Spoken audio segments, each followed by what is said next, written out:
And now we dive into the details for today. In continuation of the commissioning of infrastructural projects by the Emoha Local Government Chairman, Dr. Chidi Lloyd, Inspector General of Police Kayode Egbetokun has commissioned the newly built Police Divisional Headquarters in Emoha Local Government area of Rivers State. The Emoha Divisional Police Headquarters is situated opposite the Emoha campus of the Rivers State University along Emoha Kalabari Road, built by the chairman of Emoha Local Government area, Dr. Chidi Lloyd. The facility is said to be one of the major projects carried out by the council chairman in his bid to enhance the security status quo of residents and indigents, including potential investors in the area. Speaking on the groundbreaking event, the Inspector General of Police, Kayode Egbe, presented by the Assistant Inspector General of Police, Zone 16 of the Nigerian Police Force Headquarters, Yenagoa, AIG Paul Ojeka Adama, lauded the project and assured the general public of a better security operations in Emoha local government area. My distinguished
people of Emoha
Council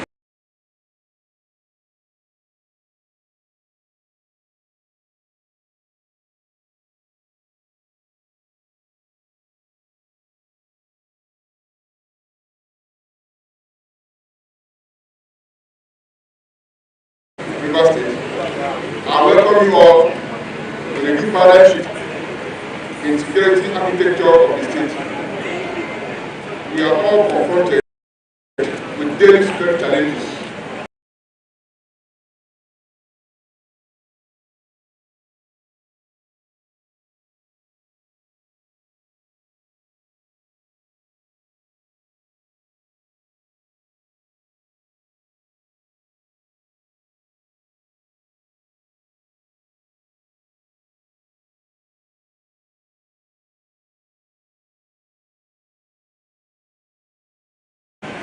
In the state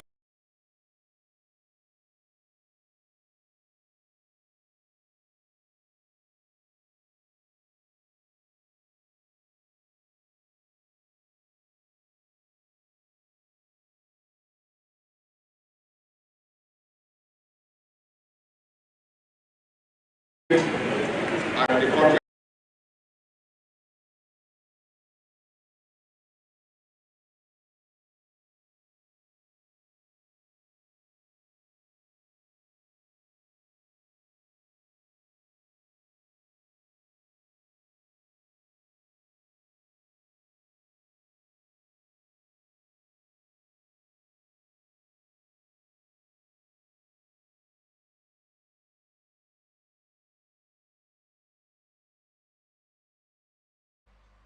Also speaking, Rivers State Commissioner of Police Olatunji Disu called for a rapid cooperation between members of the public and the police for safer society.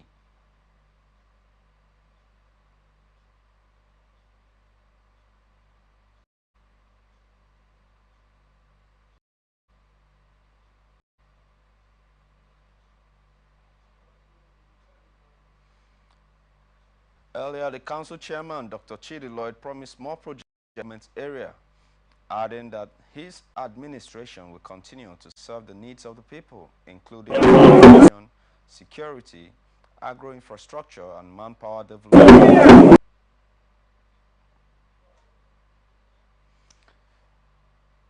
Still on the spotlight are the commissioning of the 1-kilometer road, Chief Yesong Wike Drive, Akpabo by Right Honorable Chukwemeka Aaron under the watch of the council chairman, Chidi Lloyd. In a communique, the council chairman, Honorable Chidi Lloyd, emphasized that his action will ensure that the people of Emoa local government area are carried along as well as provided with the benefits of grassroots leadership. Speaking at the event, the council chairman said that the project will aid passage across neighboring communities in the local government. Meanwhile, he also assured the indigents of the remodeling of the Elele Alumni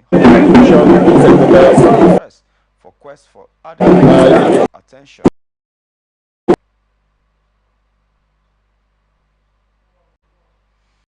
The 1-kilometer driveway is said to give access of passage and network around the Akpabo and other neighboring communities in the Emoa local government area of the state. Meanwhile, indigents prayed that God grant the council chairman and his team the strength to do more for the people of Emoa local government area.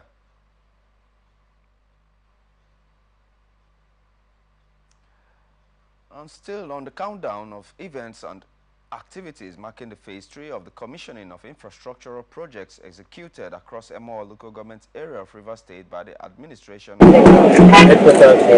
Commissioning of the 30,000 liters bridgeweight water scheme Akpabo was commissioned for use by Honorable Justina Emeji in Emoa local government area of the state. The project will provide good and accessible drinkable water for public consumption across the local government area. Speaking at the event, Council Chairman Chidi Lloyd expressed gratitude to serve and pledges more support and advancement for indigents and residents as he also moved to commission the Akpabo streetlights as well. The indigents lauded the projects as they said it will ease off the stress of water hunting in the area.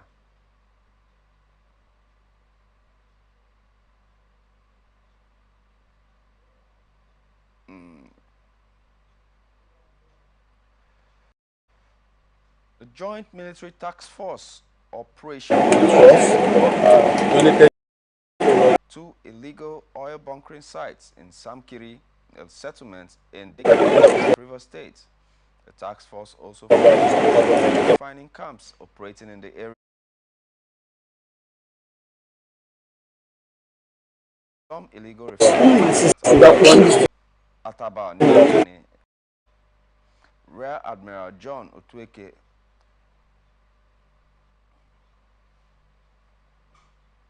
Rear Admiral John Okeke, represented by the OPDS Maritime Component Commander Commodore Adedokun Siyabande, said the operation was conducted by personnel of the Nigerian Navy, Army, Air Force, and other paramilitary organizations. He said it was unfortunate that the illegal refining sites were right behind the settlement. KK said it seems that every house in the community has its own illegal refining site, and it is not good for the country's image and people. One of the wellheads is still pumping crude into a pit dug out by perpetrators of the act. The military had since June last year heightened onslaught against oil theft following an ultimatum by President Bola Tinubu that oil theft must end to shore up the country's daily production and boost revenue.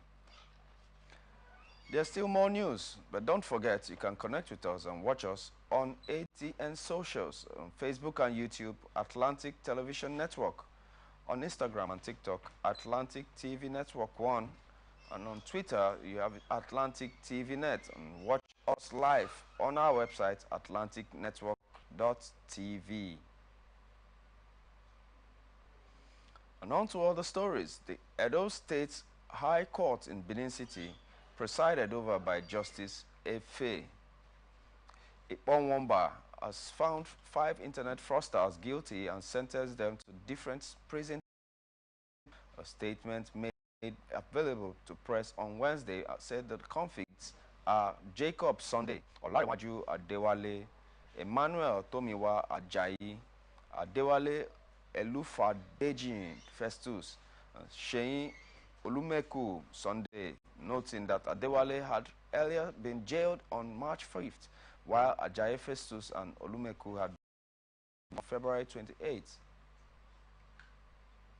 They were jailed after pleading guilty to one count separate charge bordering on possession of fraudulent documents upon arraignment by the Benin Zonal Command of the Economic and Financial Crimes Commission. All the defendants pleaded guilty to their respective charges when they were read to them, prompting prosecution and A.A. Ibrahim to pray the court to convict and sentence them accordingly. However, counsel for the defendants pleaded with the court to temper justice with mercy as they had become remorseful for their actions. Justice Iponwamba, convicted and sentenced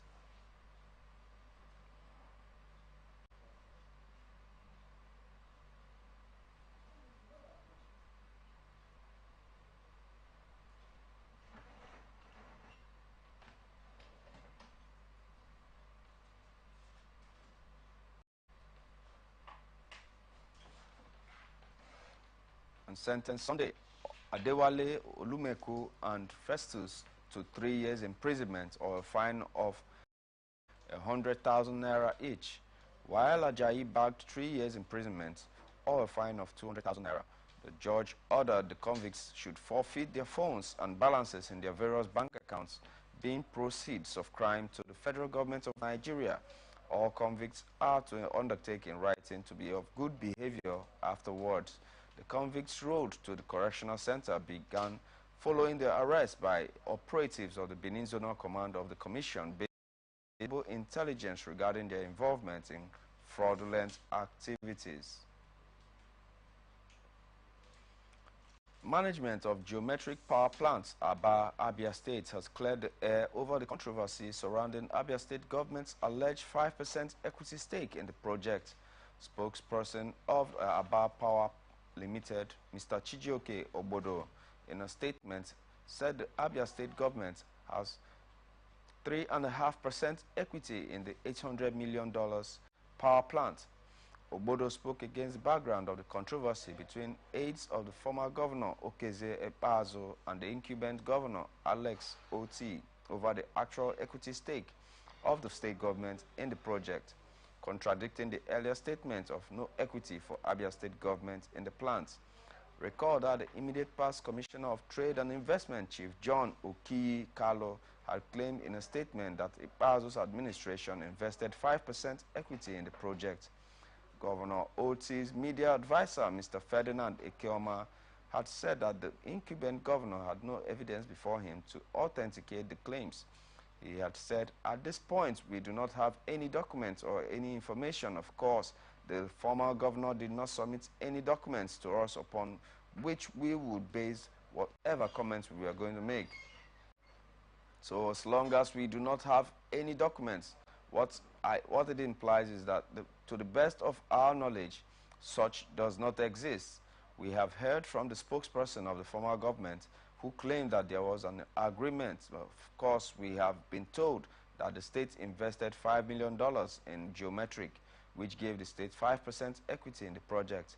Now, from what I read, and I believe others read a few days ago, the former Commissioner for Information still repeated the same claim, but this time around, they claimed that the whole money was not paid, that a certain amount of money was paid, and I think that that formed the basis for the chairman of Geometric to have said what he said a few days ago.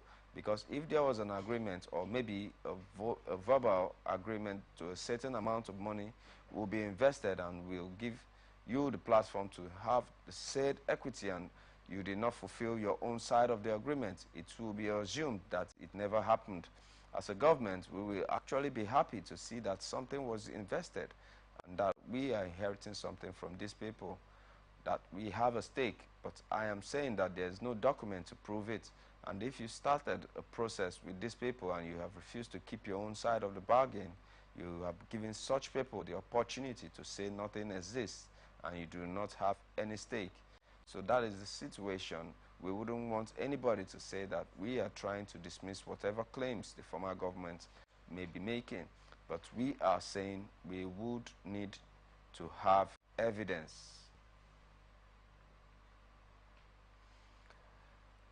Abia state government has begun capturing people living with disabilities in the state, just as the state government has also vowed to prioritize the welfare of PLWDs in the state.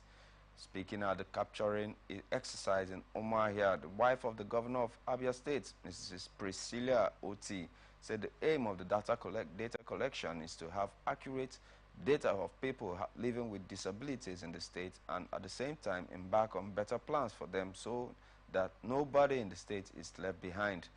Mrs. Oti, who also distributed bags of rice, groundnut oil, and other food items to over 2,000 PLWDs in the state, explained that the capturing is also a way to interact with persons of disabilities in order to know their plight and how the government can solve their problems.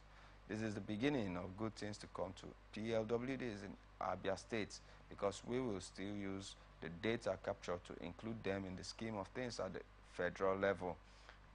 Earlier, the Special Assistant to the Governor on People Living with Disabilities, Mr. David Anyele, expressed his delight that the plight of the persons with disabilities in Abia State has received the support of the wife of the governor. He noted Mrs. Oti has shown her resolve to include persons living with disabilities in the governance of the state so that they can contribute their quota as there is ability in disability. Moving on, a yet-to-be-identified truck driver is now in police custody for allegedly crushing an Abia State Polytechnic Aba graduate, Miss Mary Ogechi, to death at the Aba-Owerri Road on Tuesday. A correspondent gathered that the deceased graduated from the Polytechnic a few days ago and celebrated her graduation on social media for emerging the best accounting student in her department. She was said to have gone to her school on Tuesday to process her results so as to get ready for the National Youth Service Corps mobilization when the accident happened. Correspondent learned that in response to the new graduate passing away, the students of the school staged a protest and blocked the expressway eyewitness, who pleaded anonymity, said that the deceased suffered fractured legs and a dislocated hip after being pushed down by a commercial tricycle rider and was subsequently run over by a trailer. One of the deceased family members, Nelly Nazo, who mourned her passing in a Facebook post, claimed that the mother raised the deceased and her siblings alone and that it was a tragic event that she died in an accident. Reacting to the tragedy, some Abia police students protested their grievances, claiming that they informed the government to build a bump on the road so as a safety measure against reckless drivers who had repeatedly run over staff and students of the school. The students also threatened to set the trailer ablaze, but a rapid response squad intervened to calm the violence. Some of the placards carried by the protesting students read, "No more trailers for daytime. Abia students are not happy." And when contacted, the state police public relations officer, Chinaka Maureen, confirmed the incidents to our correspondent, adding that the situation had been calmed down. She also explained that the car and its driver had been taken into custody. Enugu State Internal Revenue Service has sued Enugu ShopRite and Spar supermarkets over non-remittances of the purchase tax from their malls to the government. In a statement issued by the service on Tuesday morning, after an enforcement drive, the affected malls and stores were accused of refusing to remit withholding purchase taxes, despite being served several warning notices. A statement signed by the spokesperson of the service, Nnamdi Ene, said that ECIRS officials also sealed Roban stores and Mama Onyinye restaurant, among others, for the same offense. Ene said that the tax the government is demanding is from malls, stores, and businesses, and that the purchase tax paid by buyers on goods purchased whenever they patronize the outlets. He quoted that ESIRS HOD of eateries, bars, hotels, and shopping malls, Egwonu Perpetual, to have said that the agency had visited the sealed malls on several occasions to request for purchase tax, but they failed to remit such. Egwonu stressed that the malls would remain closed until the issues at hand are resolved. Meanwhile, NA explained that the agency had gone on air to enlighten and educate the people on the need to remit their taxes. He said, "Our public enlightenment program has been ongoing for a while now. We have been sensitizing the people and pleading with them to pay their taxes so as not to fall victims during enforcement. But most of them remain adamant, and the objective here is not to disrupt anybody's business. But since pleading did not work, this is the only way to compel them to do what they are supposed to do." Yaba Magistrate Court has arraigned one James Akomolafe and Olaoluwa Ogbere for allegedly stealing from multiple POS operators.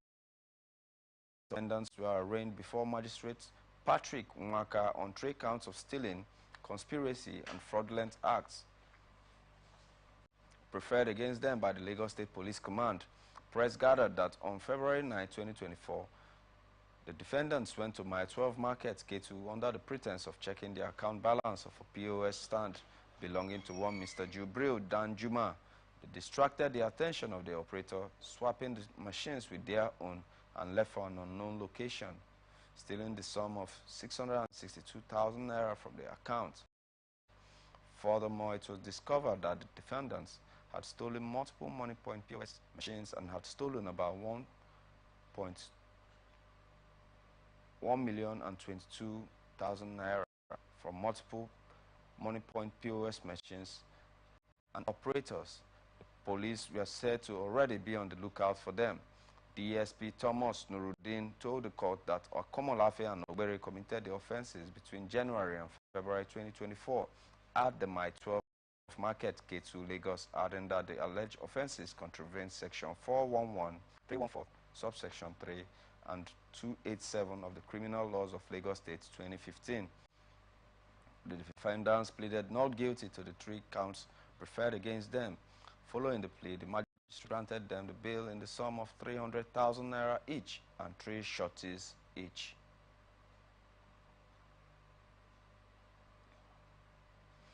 A yet to be identified truck fell from A yet to be identified tricycle rider has been crushed to death after the compactor of a refuse truck fell from a bridge in Surulere area of Lagos State. Correspondents learned that the incident happened on Tuesday evening. The truck, owned by the Lagos Authority, was said to be plying the Shita Bridge in the community when it developed a mechanical fault while in motion. As a result, the truck lost control and crashed. The impact of the crash was, however, said to have caused the compactor of the truck to detach and fall off on a mini commercial bus and the tricycle on the ground floor.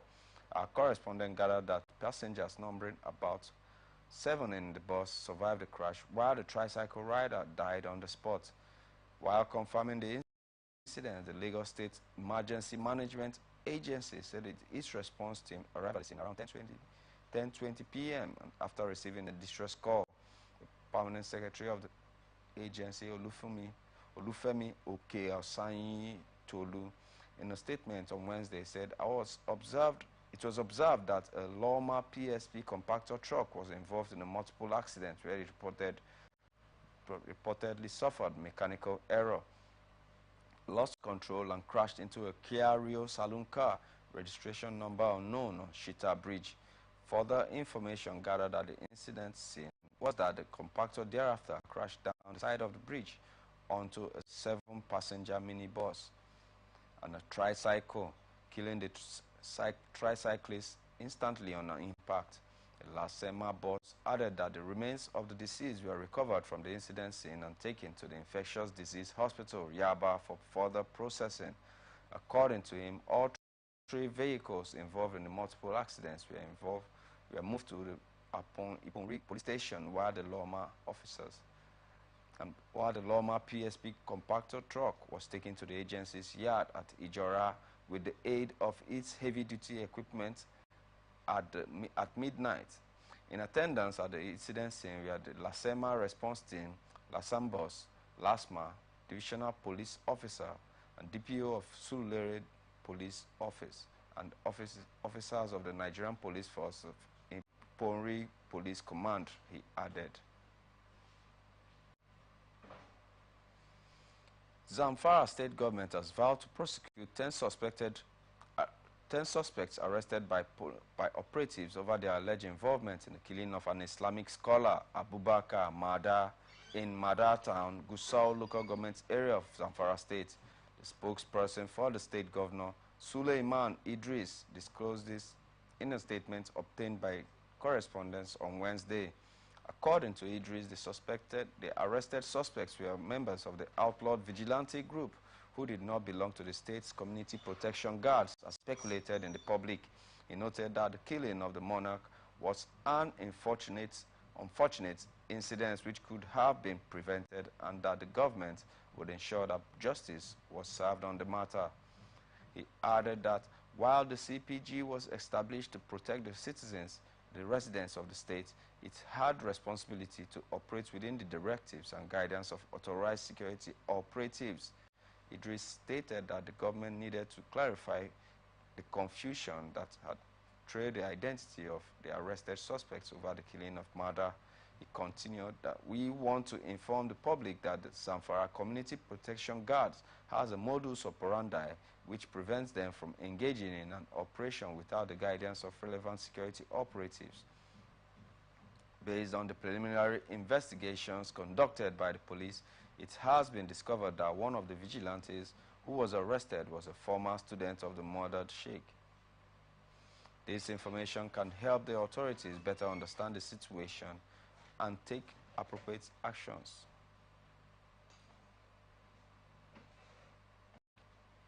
Zamfara state government will share the outcome of the police investigation with the public once it is concluded.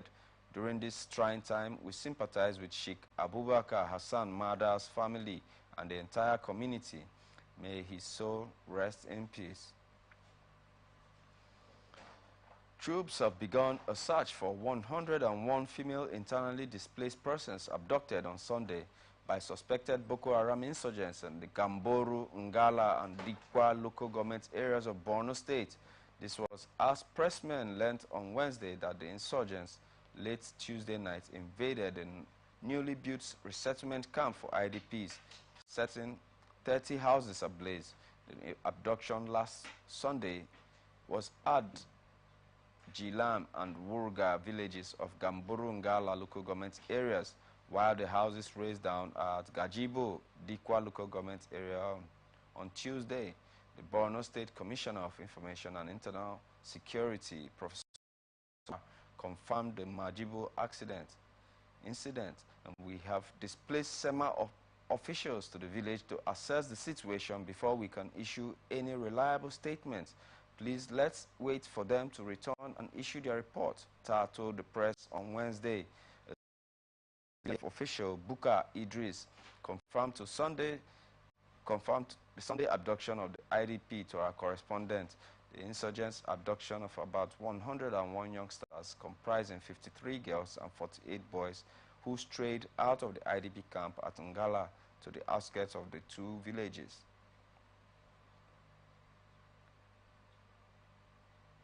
Fetching firewood, Idris said the incidents took place last Sunday and they are yet to be rescued. Nobody even knows where they have been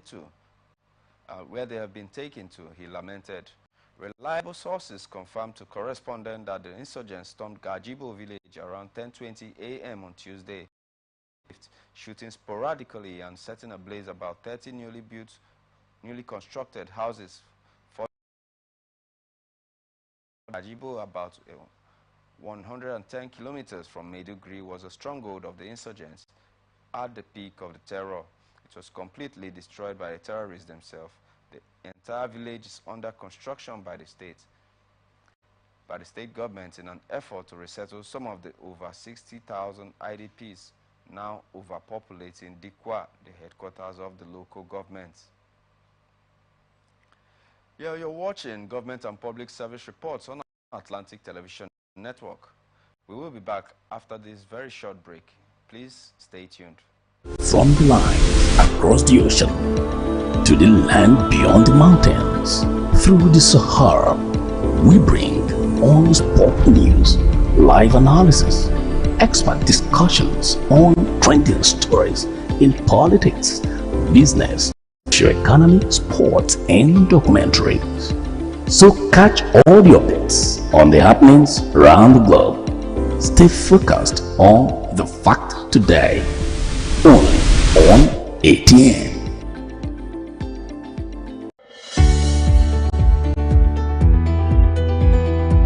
People into the country illegally. That is amazing. Honorable you human trafficker. Honorable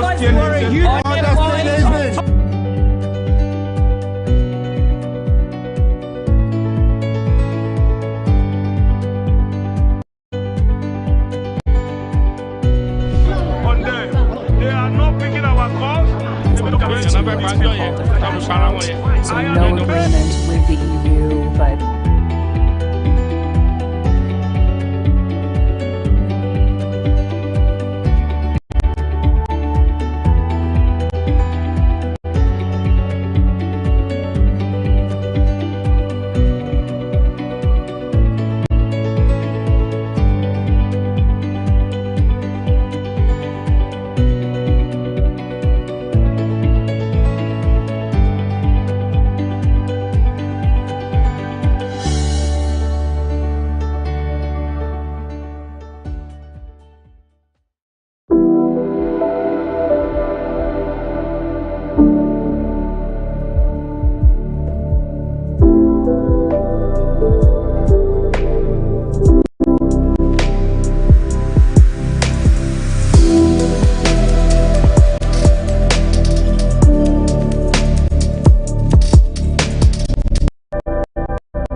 Every day our lives are changed by history. We are one people. All of us. Leaders, politics, Nobody's ambitions. What's the blood? I have fought a very family. Natural occurrence, war, and the world economy.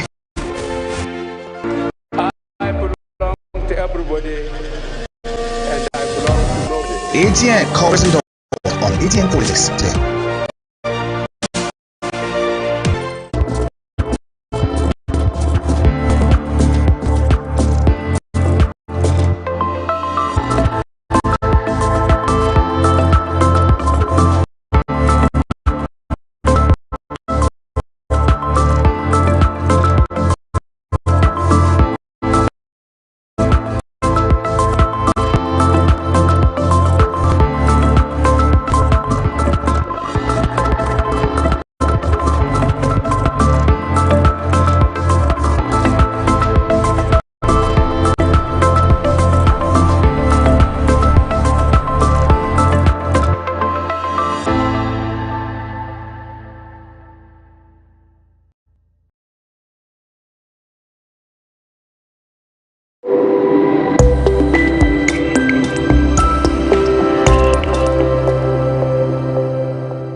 From the line across the ocean to the land beyond the mountains, through the Sahara, we bring on sport news, live analysis, expert discussions on trending stories in politics, business, socio-economy, sports, and documentaries.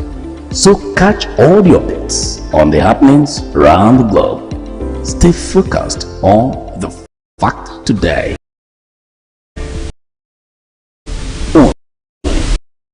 On ATN.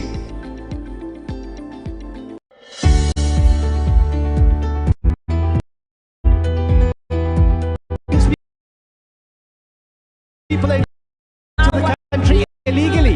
That is amazing. Honorable You human trafficker. Honorable You are a human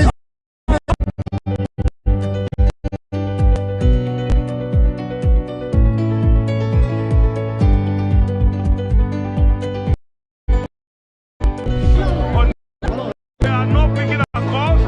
So no agreement with the EU, but